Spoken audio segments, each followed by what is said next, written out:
ஏற்காடு சுற்றுலாத்தல மலைப்பகுதிக்கு ஒரே வழியில போய் போர் அடிச்சு போயிருச்சா? அப்போ நான் சொல்ற இந்த வழியை ட்ரை பண்ணி பாருங்க.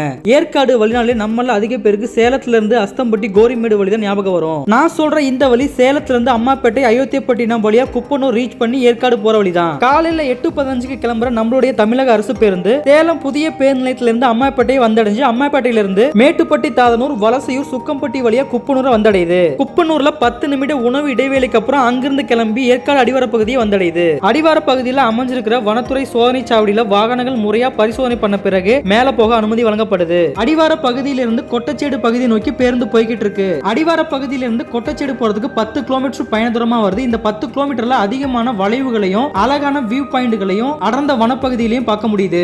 மலையோட அடிவார பகுதியிலிருந்து 10 கிலோமீட்டர் பயணத்துக்கு அப்புறம் கொட்டச்சேடு பகுதியை வந்தடையுது. கொட்டச்சேடு மலை கிராம பகுதியை அடைஞ்சு அங்கிருந்து அடுத்து வாழவந்தி பகுதியை நோக்கி போய்கிட்டு இருக்கு. கொட்டச்சேடு மலை கிராம பகுதியிலிருந்து வாழவந்திக்கு போற வழியில அதிகமான காப்பி தோட்டங்களையும் மிளகு கொடிகளையும் சில்வர் ஓக் மரங்களையும் தேக்கு மரங்களையும் பார்க்க முடியும். வாழவந்தி பகுதியை வந்தடைஞ்சு அங்கிருந்து கிளம்பி செங்காடு பகுதி நோக்கி போய்கிட்டு இருக்கு. வாழவந்தி மலை கிராம பகுதியிலிருந்து செங்காடு போற வழியில வலது பக்கத்துல ஒரு அழகான வியூ பாயிண்ட் அமைஞ்சிருக்கு. செங்காடு பகுதியை ரீச் பண்ணி அங்கிருந்து கிளம்பி பக்கோடா பாயிண்ட் கிராஸ் ரோடு வழியா ஏற்காடு வந்தடையுது. சேலத்துல இருந்து காலை 8:15 மதியம் 12:30 மாலை 4:45 இந்த வழியில பேருந்துகள் இயக்கப்படுது. சேலத்துல இருந்து கொட்டச்சேடு வழியா ஏற்காடுக்கு பயண கட்டணமா 42 ரூபாய் வசூலிக்கிறாங்க. இந்த மாதிரி இன்ட்ரெஸ்டிங் டிராவல் கண்டென்ட்க்கு நம்ம சேனலை ஃபாலோ அண்ட் சப்ஸ்கிரைப் பண்ணிக்கோங்க. தேங்க்ஸ் ஃபார் வாட்சிங்.